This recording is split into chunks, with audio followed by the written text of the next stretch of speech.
Let's get to some political news. Over the weekend, millions of people across the country gathered to protest President Trump at No Kings rallies.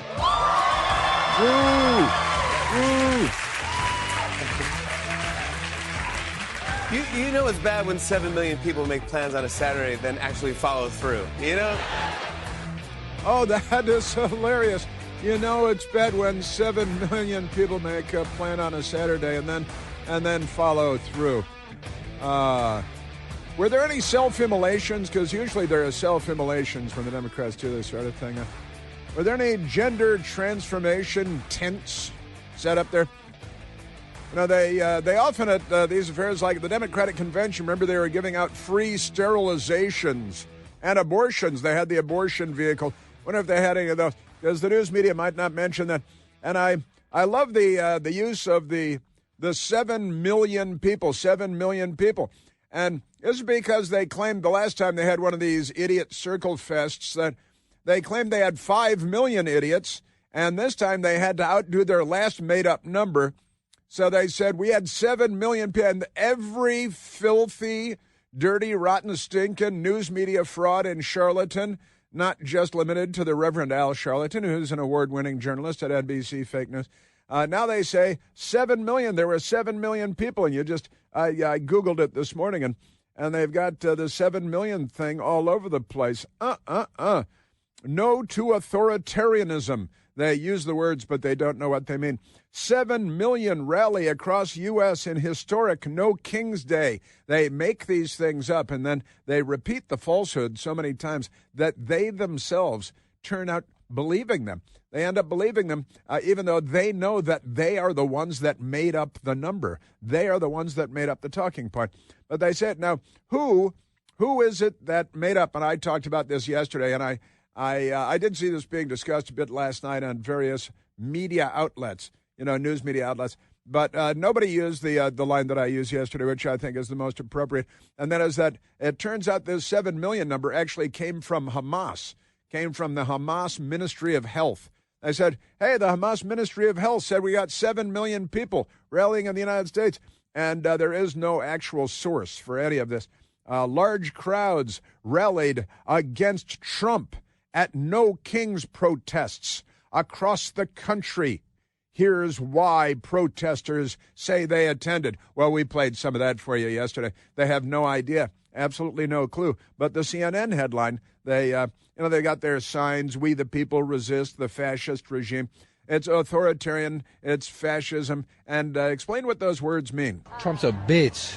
Yeah, why is that? I don't know. We don't like him. That's the word around here. Any particular reason why you don't like him? No clue at all. I'm just going with everybody else saying. No idea, no clue, no idea why I'm here or what we're protesting. None of that. But I'm telling you, just crazy. And the news media, they write adoringly, lovingly about these mental cases. Were there any shootings? I'm kind of shocked because, look, let's face it, if there had been 7 million Democrats, there would have been a lot of shootings. Just choose any Democrat city with 7 million people in it. And that doesn't even mean they're all Democrats, but this definitely all Democrats, this wank fest over the weekend. Definitely all Democrats, not a Republican, except, to record, to observe, to watch as street theater, as a form of entertainment. Isn't that amazing? CNN, the fakesters at CNN, to celebrate her 70th birthday. This is what I was talking about yesterday, the Q-tips, all the retired baby boomers with white hair. And, I'm a baby boomer myself, by the way. I've never been much of a protester, though, but because I'm normal. Remember, normal. Try to keep that in mind. To celebrate her 70th birthday, retirement government worker. She's a retirement government worker, and it's her 70th birthday.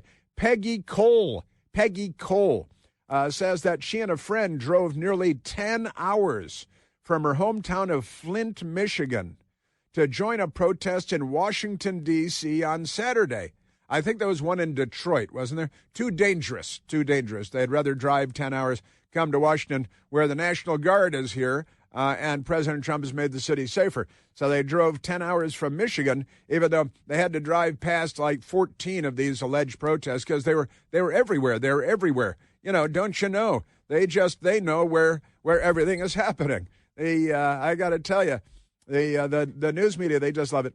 Cole said she felt compelled to mark the milestone, that's her 70th birthday, at the large demonstration.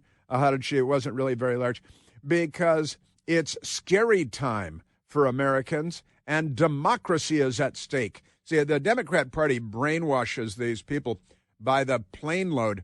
Honestly, yeah, democracy is at stake. I don't know. Didn't President Trump get 77 million votes, and you guys are trying to tear it down? I guess that's how they know democracy is at stake. They're the ones here to tear it down. They're the ones here to burn it to the ground, as they have a long history of doing, of course. The event was one of more than 2,700 No Kings rallies held across the country on Saturday, is what CNN is writing. How do they know there were 2,700 rallies? How do they know that? Can they actually say that? And then CNN writes, nearly 7 million people showed up for Saturday's rallies, including more than 100,000 people in New York, organizers and officials said. So wait a minute, who said? Organizers. So the people that put on the rally, they're telling you how many people? Well, yeah, sure. They have a satellite reconnaissance photo at how many thousands, 2,700 locations, and they did the head counts. And then the news media, they say 7 million people. Isn't this great? At 2,007, more than, not just specifically 2,700, but more than 2,700 locations. And 100,000 people in New York. And, you could get 100,000 people to show up for cupcakes in New York if you told them they were free, which is really what this is all about. Other people will pay for everything for the rest of your foolish lives. Show up at the rally and dress like an idiot because, we're going to have a conga line where we all wedge one another's heads into one another's dark and remote locations. And then we're going to have a conga line, but nobody can sing when that's happening. But that's okay. We got that car. So, along with larger events in major cities, small pockets of No Kings protesters cropped up along busy thoroughfares in small town squares and at municipal parks in red and blue states alike. Red is the color of communism. It's the color of the left. And only in America is blue the color of the left. And red is the color of true blue Americans, of red, white, and blue Americans. And that's because the filthy, corrupt Democrat media got to choose. Hey, we're going to be blue from now on, they said, the left said, and I know we'll make the right red, even though that's never been done in the history of humankind, because we don't want to be red. We know we're galloping to the left. We're so far left, we're going to be wearing Soviet garb along with everybody else soon enough. The largely peaceful protests, they used largely peaceful right here. They meant to say mostly peaceful. Isn't that amazing? They're largely, you know what largely peaceful means?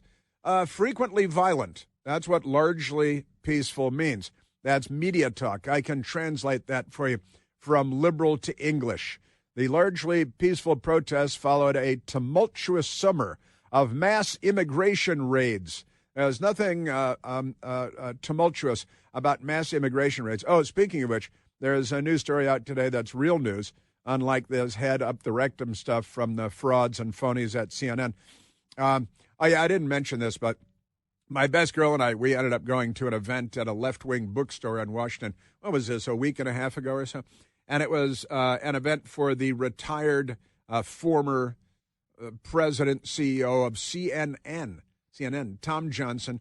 And I always liked him. He was a nice guy. He worked for LBJ, Lyndon Baines Johnson, in the White House. So he's a lifelong Democrat, of course, because that's how you get to the top of the news business. Start out in the Democrat Party and then make your way to the news business. That's great. And I was there, and there were a bunch of CNN people there, many of whom I hadn't seen in a while. And among them, Wolf Blitzer was there. And boy, he snubbed me. And we've known each other for 30-something years. And big snub from Wolf Blitzer.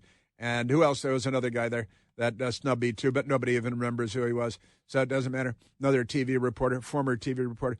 Yeah, but the Wolf man was there, and I went over to say hello. His wife's there. Wolf's wife was there, and she couldn't have been nicer and more pleasant.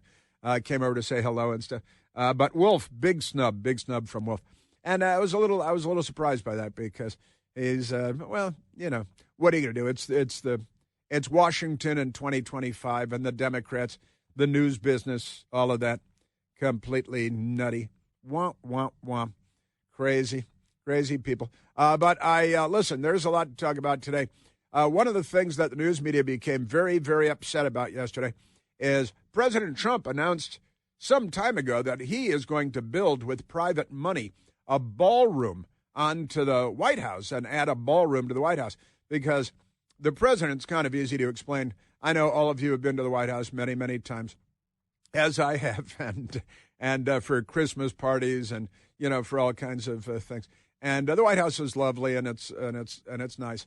But it's true, there is no grand venue for a ball. If you're going to have, like the White House Correspondents' Dinner, they have it at the Hilton Hotel on Connecticut Avenue in Washington every year. They call it the Hinckley Hilton in Washington because it's where John Hinckley shot Ronald Reagan and three other people many years ago. They called, but it's got a grand ballroom, the International Ballroom, because you got to have these dinners with 1,500 or 2,000 people in Washington, and the Hilton Hotel has that thing. But the White House, not even close.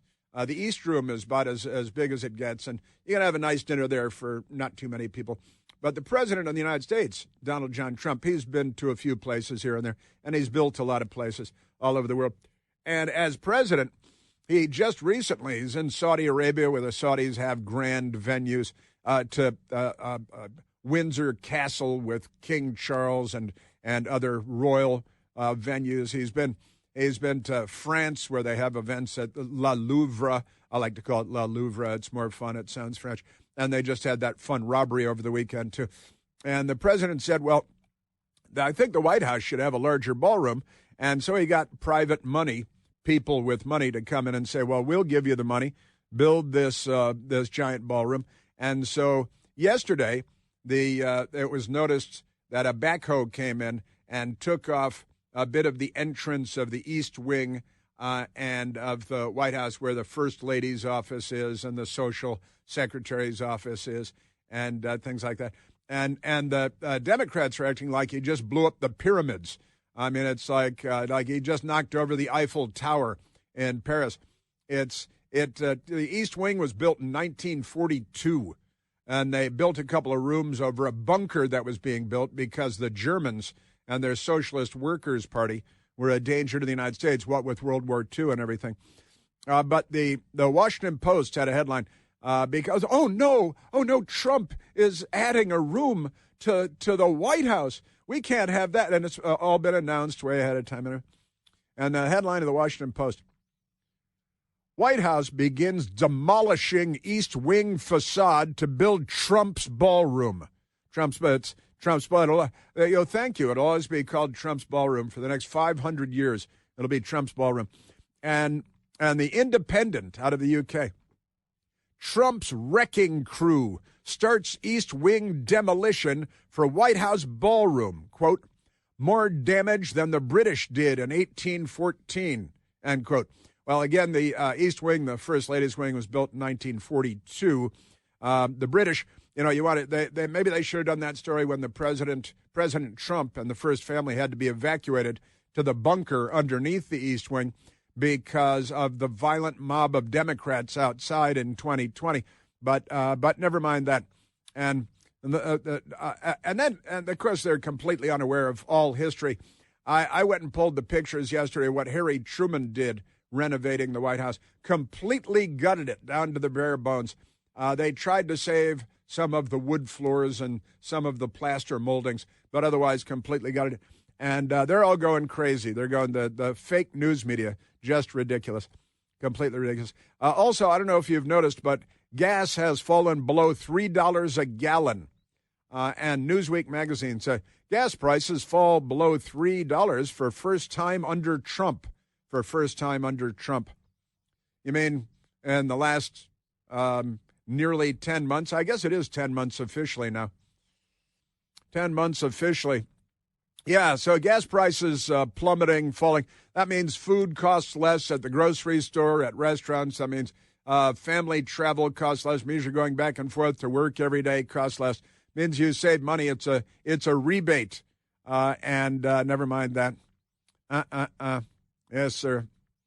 Also, police arrest man for allegedly firing shots at Trump supporter after ripping down his Trump flag, because that's what Democrats do.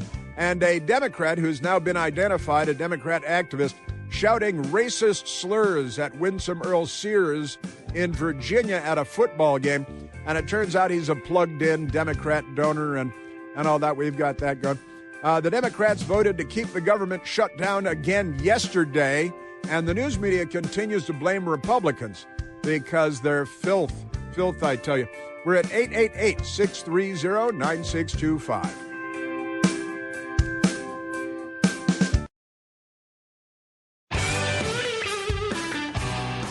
President Trump ran on lowering gas prices, the price of gasoline at the pump per gallon.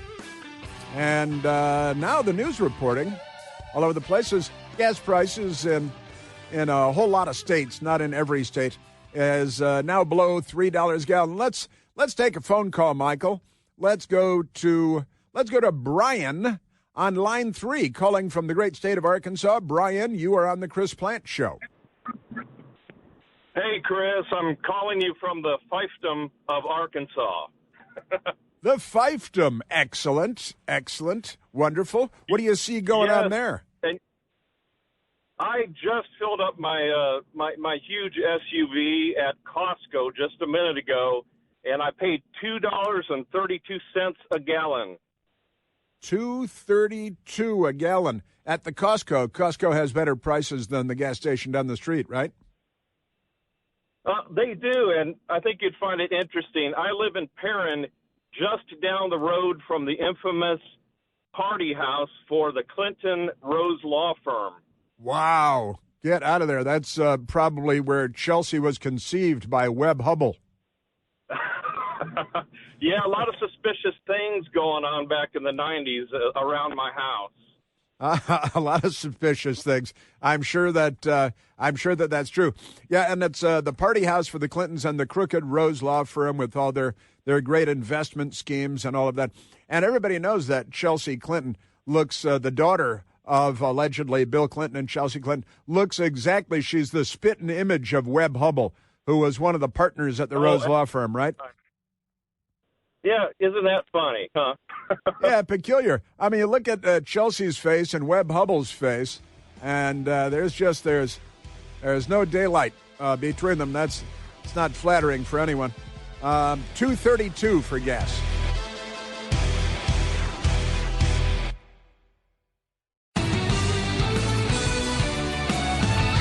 All right, now, Michael, I'm looking at the big board here, and Jasmine is talking to the nice American people. We are at 888-630-9625, and we just had Brian call in from Arkansas about gasoline because the reports are from Gas Buddy and stuff that now on average, Newsweek magazine has the story, gas prices fall below $3 for first time under Trump. Gas prices have fallen below $3 a gallon for the first time since President Trump returned to the White House in January, according to the latest nationwide data. Gas Buddy, a Dallas-based company that uses gas price information provided by users to track gas prices in real time, reported that the national average for a gallon of regular gas on Monday morning was $2.98.6, and that's below $3 a gallon. Now, with that said, I see on the line, since we went to Brian, I definitely want to go to Eric. Let's go to Eric, calling from Woodbine, Maryland. Eric, you're on the Chris Plant Show. Hey, Chris. Hey, Eric. Hey, I was telling a friend of mine, this was at least 6 months ago, I was telling him, I said, man, the gas is, for 6 months, the gas has been fluctuating between $2.89 and $3.29, and it's still up my way. It's still $3.09. So I don't know if I know the national average is much different, but I think maybe like my mom, lives up in Pennsylvania, and her gas is at least 30 cents more per gallon. And she lives in the hills of Pennsylvania. Yeah. Yeah. You know, I don't know.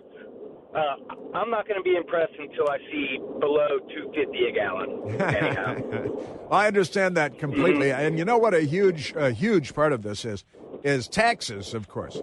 And, you know. Yeah, absolutely. Here's a fun stat that I learned many years ago. In your average state in the United States of America, where they tax the hell out of gasoline by the gallon, and because it's kind of a hidden tax and most people don't even notice it, the state, the government, makes more per gallon of gas than the oil company does that owns the gas station. So if you go to an Exxon, for example, Exxon may make, let's say, 30 cents a gallon, and I think it's actually less than that. Say 30 cents a gallon. Oh, yeah. The state will make 60 cents a gallon off the same gallon of gas because the taxes easily are higher than the profit margin for the oil companies that explore and have ships and offshore oil rigs and helicopters and bringing people back and forth, and they bring in the gas and they refine it, they transport it, and they have gas stations, and they do all that. And then the gangsters running the state with a gun to the head of the oil companies, they say, well, look, we're going to take 60 cents a gallon, so you take whatever your piece is, but we are here to take our piece of the pie, like the Corleone family. And look, Chris, if you take that fact alone, how many millions of gallons of gas is pumped every day in any state? And you would figure that all of that tax that they collect on all of those millions of gallons of gas, that there would be enough to cover the potholes in the roads, but no, or building new schools, but no, but they still just want to gouge us on everything, and then they blame it on the gas companies price gouging, or even gas station owners who don't even make hardly anything per gallon of gas. They make their profits from snacks and beverages, and that's it. Yep. So yep. And I think that Maryland is probably kind of a special exception kind of state too, because it's proximity to the district, and so especially down in these parts. And lefties, nothing but lefties at this point in Maryland, running the show, running everything. But the states now, and their graphics been made up and stuff, states with an average gas price below $3 a gallon, and it's an enormous number. It's the entire Midwestern United States, with the exception of Illinois, and I'll guarantee you that's because of the taxes in Illinois. But North Dakota, South Dakota, Minnesota, Wisconsin, Iowa, Missouri, Arkansas, Louisiana, Mississippi, Alabama, Georgia, South Carolina, North Carolina, Virginia, allegedly everywhere below $3 a gallon, and up and down the East Coast, and they're even saying that in Maryland, you'll be saddened to hear that it's supposed to be below, according to Gas Buddy, $3 a gallon. I live in the district, and in the district, it'll never be below $3 a gallon. Before the apocalypse comes. Oh my gosh! I was driving down in Georgetown the other day, and it was $4.99.9 a gallon. I was like, "Oh my God, that's incredible!" So, and that was just for regular gas. No kidding, incredible. And that wasn't even for the premium. Wow, or the in between. Down there on Wisconsin Avenue. Yeah, right. Well, and that's close to where we are right now, the radio station. We're a block off of Wisconsin, and I typically get my gas in the district, and I get premium gasoline. I do. I drive a turbocharged 1966 Ferrari Daytona. I don't really. But my car's about to turn 10 years old. My car. I brought it in just a couple of days ago to the shop. I needed an oil change, regular scheduled maintenance and stuff, and I brought it in. And my car turns. I will have bought it 10 years ago. I bought it on New Year's Eve, December 31st, 2015. I bought it, and I have 22,000 miles on it. Oh, my gosh. I envy you, man. Oh, my goodness. Yeah, so it turns 10 years old. Lots of miles in my car. Yeah, no, most people do, and it'll be 10 years old in 40 days, and since I bought it, it was manufactured before that. I didn't buy it on the date of manufacture, but when I bought it 10 years ago, it had very few miles on it, and now it has 22,000 miles on it 10 years later. So I use very little gas. I don't drive much, No. Right,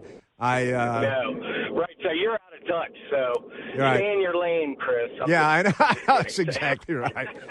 That's exactly right. Yeah. Hey, have a good one. I got to get going. Thanks, buddy. Thanks, Eric. That's great. I got to go. People got work to do. They got stuff to do. For crying out loud. For crying out loud, for the love of. Isn't that great?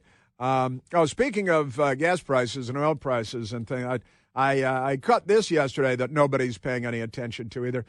Here's the headline, newspaper out of the Middle East, the Straits Times. The Straits Times. See, they have, it's like Mahmoud Ahmadinejad said, they don't have any gay people in Iran. It's just the Straits. It's the Straits Times. Iran says cooperation deal with United Nations nuclear watchdog is void. It's void. Wait a minute. It's almost like you can't trust the Ayatollahs in Iran. This is nuts. And the dateline is Dubai. Iran has scrapped a cooperation deal that it signed with the UN nuclear watchdog, IAEA, in September. Its Supreme National Security Council secretary said on Monday, according to state media. Now, I love this. And they just, the IAEA, the International Atomic Energy Agency, with the United Nations, and they just use the UN IAEA because everybody, and I love the title, the Supreme National Security Council secretary. I want a title like that someday, don't you? I want to have the word supreme in my title. I should have like Supreme Talk Show Host America, something like that.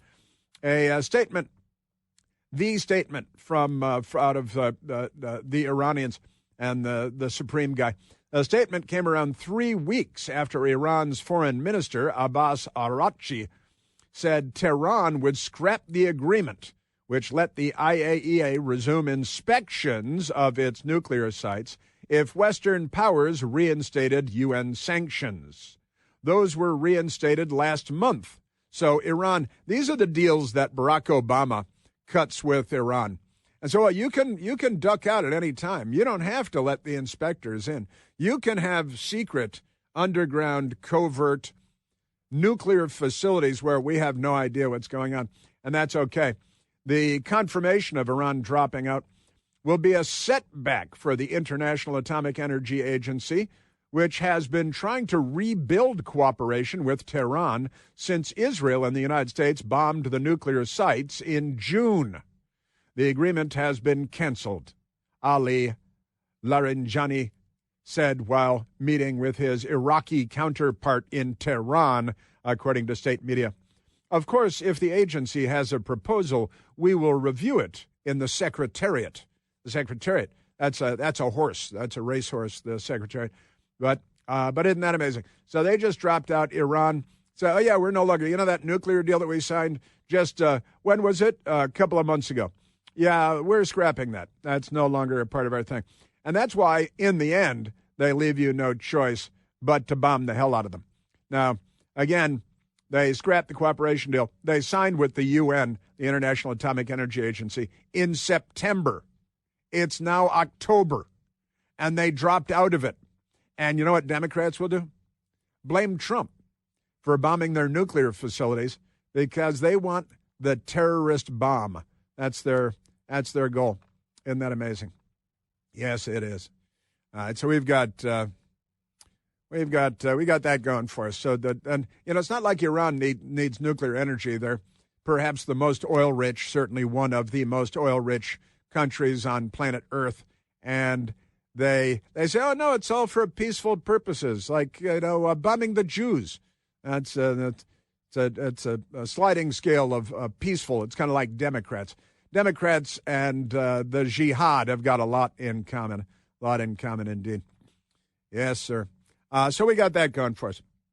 And what else do we have going for us? We've got a lot else going. Oh, there was a funny moment yesterday, news story. I want to get to this during our show today as well. CBS News Gayle King. You know who Gayle King is? She is Oprah Winfrey's close personal friend. Oprah Winfrey's good, close personal friend, right? And they're such good friends that they go everywhere together, and they really like each other. Gayle King got on an airplane, a commercial airliner, not flying private this time. Gayle King got on a commercial airliner, and first class, of course, was brought by ushers to her first class seat because she's on TV, you know. Gayle King. And CBS News, Gayle King got on an airplane, and she was seated next to Jesse Waters of the Fox News Channel. All right? And this is kind of funny. We've got audio of Gayle King today, too, because she was talking to Cringe Jean-Pierre, former White House press secretary, and turns out Cringe has left the Democrat Party, and who knows what she's joined. Nothing better, I'm sure. Now, let me get back to this for a sec. CBS News, Gayle King, and Fox News, Jesse Waters, buddy up on a flight. Buddy up. Fans react. And you'll never guess. We were talking about this in the morning meeting, Michael Piercy and Bill Hess and I, we were talking about this before coming into the studio. And it turns out that Democrats are lashing out at Gayle King because Gayle King said she took a 4.5, I think there's even a soundbite on this, took a 4.5-hour flight with each other, Gayle King and Jesse Waters of the Fox News Channel, and they got along just fine. They're taking selfies and smiling with each other. Over the weekend, I spoke at the Keystone Corporation annual dinner. It was a celebration of 30 years of pro-business leadership in Nevada. Great night for a great cause. And bonus, I sat next to Gayle King on the flight home for around 4.5 hours. Gayle King. Got to say, she's cool. She's cool. As Jesse Waters on his TV show last night on the Fox News Channel. And Gayle King has not said a thing about it. She didn't say anything about it yesterday morning on CBS. She didn't say anything about it this morning on CBS. But the Gayle King did post a perfectly happy photo. Like, hey, said CBS Mornings co-host Gayle King is getting plenty of feedback on her latest Instagram post. One featuring an unlikely new friend. That might be overstating, but okay. The veteran journalist and television personality and Oprah Winfrey's close personal friend shared a photo of herself seated next to Jesse Waters, the Fox News host and conservative political commentator. In the caption, Gayle King revealed that the two struck up a friendly conversation while sitting side by side on a recent flight, sparking a lively reaction from followers across the political spectrum. Quote, two TV people from competing networks walk onto a plane, and to the surprise of them both, they're seated right next to each other for over 4 hours. How did it go? Speaking for Jesse Waters here, a good time was had by all, Jesse said. Save your number, said Jesse Waters. And I got to tell you, the backlash from liberals just scorching the earth around Gayle King for daring to say that she had a perfectly nice time with Jesse Waters of the Fox News Channel.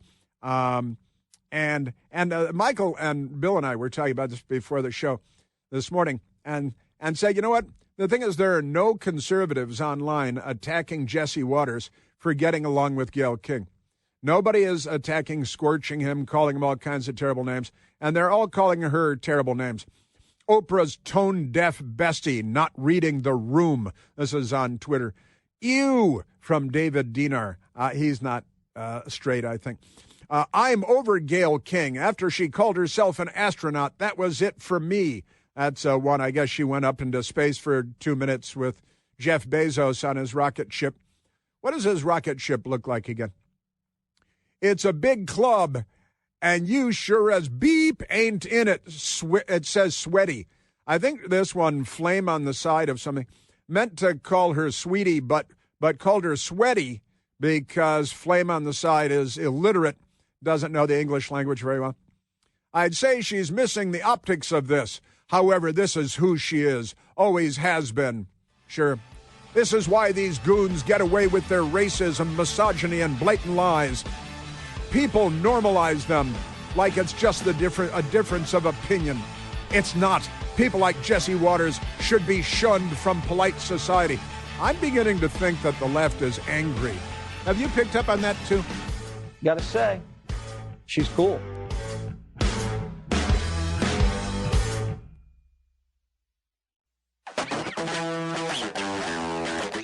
Okay, we should go back to the telephones. A lot of people, gas prices matter to everybody, and it's important to everything, the groceries you buy and everywhere you go, everything you do, and everybody else too, every company, every business. Let's go to Jim, calling from the great state of Wisconsin. Jimmy, you're on the Chris Plant Show. Out here in Wisconsin, hey, Chris, today's gas prices are less than they were when I graduated from high school in 1960. I'm 83 years old. Okay, I looked it up. In 1960, gas prices were 31 cents a gallon. Adjusted for inflation would be $3.35 today. And even if you jump up to 70, it was 36 a gallon. That would be $3.21 today. So prices are cheaper now than they were when I was just out of high school, like 70 years ago. I love this adjusted for inflation stuff. Absolutely. It helps to explain everything. You could buy two Reese's peanut butter cups for a dime when I got out of high school. Now what do they cost you? Well, that's a fair question. That's my favorite candy that I was buying when I was a little kid, and I'm still buying today. I have Reese's in my refrigerator at home right now, even as we speak. That's great. So adjusted for inflation, we're still at 1960 gasoline prices. Below the 1960 gasoline prices. That is pretty great. Because out here right now, I'm paying like $2.95 a gallon, and it would have to get up to $3.35 before it would be equivalent to what I paid for gas in high school. We're Americans. We take a lot for granted, don't we? And that's good. We're privileged. It's American privilege. Democrats never talk about that, do they? No, they don't.